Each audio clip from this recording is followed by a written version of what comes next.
dos pulsos do Sr. Eike. Um raio-x revelou um chumbo grosso, posto tão perto em ambos, aos lados das artérias, que um pequeno arranhão poderia cortar as veias de Billy. Começaria a ter hemorragia. Esses foram os dias antes da transfusão de sangue. Se Billy perdesse muito sangue, poderia ser fatal. Aquela noite Billy dormiu indeciso, às vezes somente choramingava, outras vezes gemia de dor. Um dia, pouco depois da meia-noite, ele despertou com barulhos de espirros. Sentindo mal por causa de sua perna mutilada, sua mão mergulhou em uma poça de sangue. Ele tocou a campainha para chamar as enfermeiras, mas a única coisa que podia fazer era estancar o sangue com toalhas e envolver com bandagem com um pequeno torniquete. Na manhã seguinte, as enfermeiras levaram Billy em uma cadeira de roda à sala de operações e deram a ele éter para desmaiá-lo. O Dr. Reed fez o que pôde para reparar o dano, mas como Billy estava tão fraco, o doutor pensou que o garoto não resistiria. Ao lado de Billy estava sua mãe, seu pai, duas senhoras que estavam presentes nesta ordem. Senhora Stuart, uma amiga da família, a senhora Roeder, cujo marido era superintendente dos serviços locais.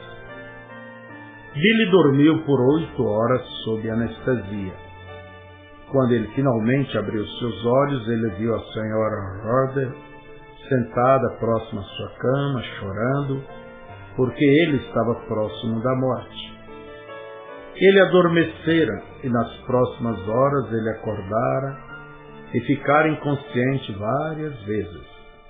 Então algo aconteceu. Algo como um sonho, mas mais vívido do que um sonho. Claro como uma vidraça, como se ele realmente estivesse ali. E nessa consciência ele percebeu que estava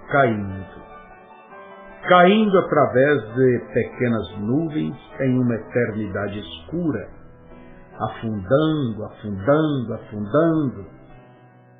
Pareceu sem fundamento seu mundo, nada para parar sua queda. Ele gritou: "Papai!" A palavra pareceu vazia e sem vida. "Mamãe!" Ele gritou: "Mamãe!"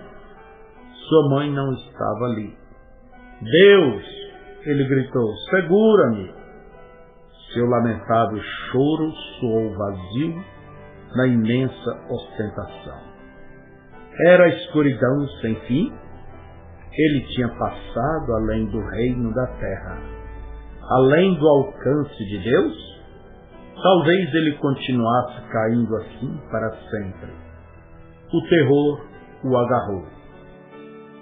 Então, debilmente, já muito fraco, ele ouviu ruídos fantasmagóricos, ruídos de gemidos. Assim que caía, o som aumentava até que estivesse todo ao redor dele, gemidos e gruídos.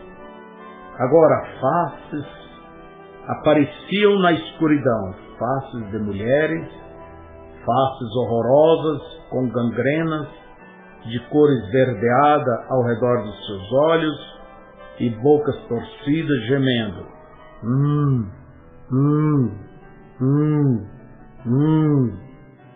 Billy clamou: "Ó Deus, tenha misericórdia de mim, tenha misericórdia. Se tu somente me permitires voltar e viver, eu prometo a ti que serei um bom garoto." Em um instante ele estava de volta no quarto do hospital.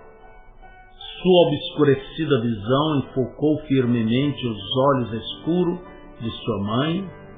A face dela brilhou e abraçou seu filho, chorando.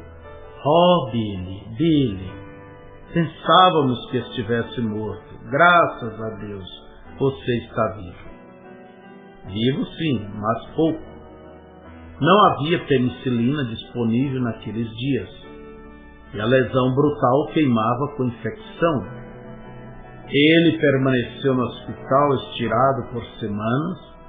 Os Branas não tinham dinheiro para pagar as contas do hospital. Então o Sr. Herder montou um fundo beneficente em prol de Billy, entre a sociedade de ajuda da igreja, os maçons, ao Ku Klux Klan e de doações de indivíduos. Todas as despesas médicas foram eventualmente pagas por completo. Finalmente os médicos disseram que Billy tinha melhorado o suficiente para ir para casa. Infelizmente sua aprovação estava muito longe de terminar. Em casa ele ainda estava acamado. Meses se passaram e suas pernas não melhoraram nem um pouco. Billy se remexia de um lado ao outro em seu colchão feito de palha, através de muitas horas escuras e dolorosas. Pensando sobre a estranha experiência, onde ele tinha estado afundando em uma terrível escuridão, pareceu tão real, tão vívido, onde havia estado. Os médicos tinham dito mais tarde a ele sobre sua condição física nesta hora.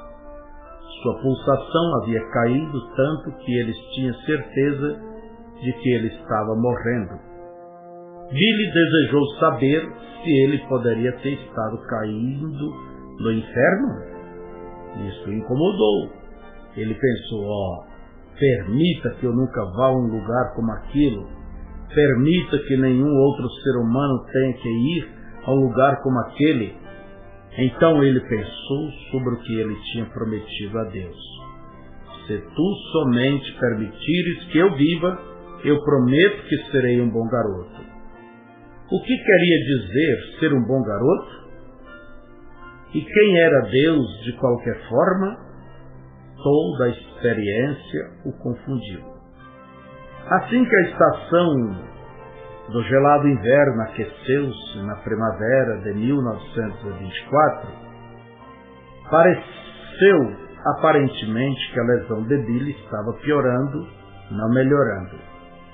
Suas panturrilhas tinham inchado e ficaram o dobro do seu tamanho normal e as pernas dobradas para trás, de modo que ele não podia endireitá-las.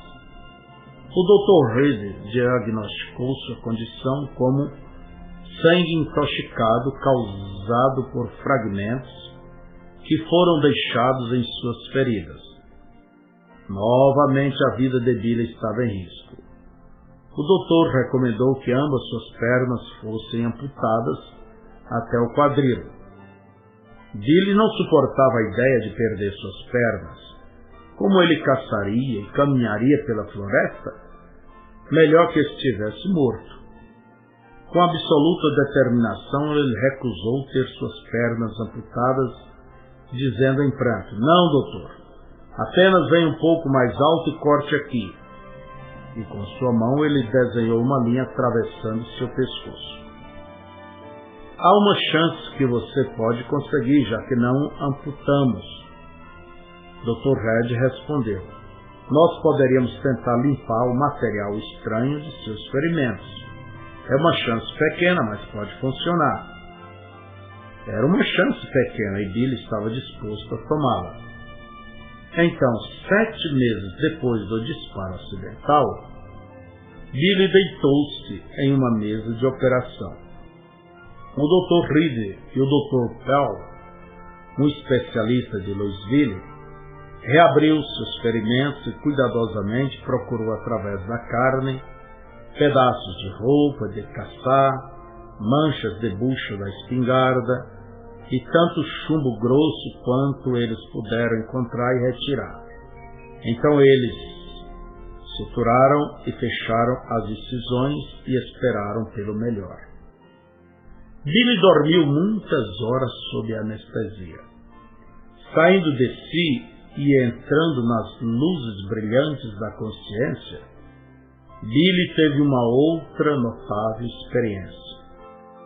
pouco a pouco tão vívida e real como a anterior, mas bem diferente. Desta vez ele sabia que estava acordado, porque ele estava deitado numa cama de hospital, olhando diretamente para seu pai. O quarto do hospital saiu do foco e de repente ele pareceu de pé no oeste, em uma campina. Cactos e gramas na campina cresciam em cada direção e em todas as direções para o horizonte. Uma enorme cruz de ouro pendurada no céu na frente dele, ardendo como o sol e lançando raios de luz. Assim que Billy levantou suas mãos em direção àquele emblema, algum dos raios de luz pareceu voar em direção ao seu peito. Então a experiência terminou e Billy encontrou-se de volta no hospital, olhando para seu pai. A operação foi um sucesso.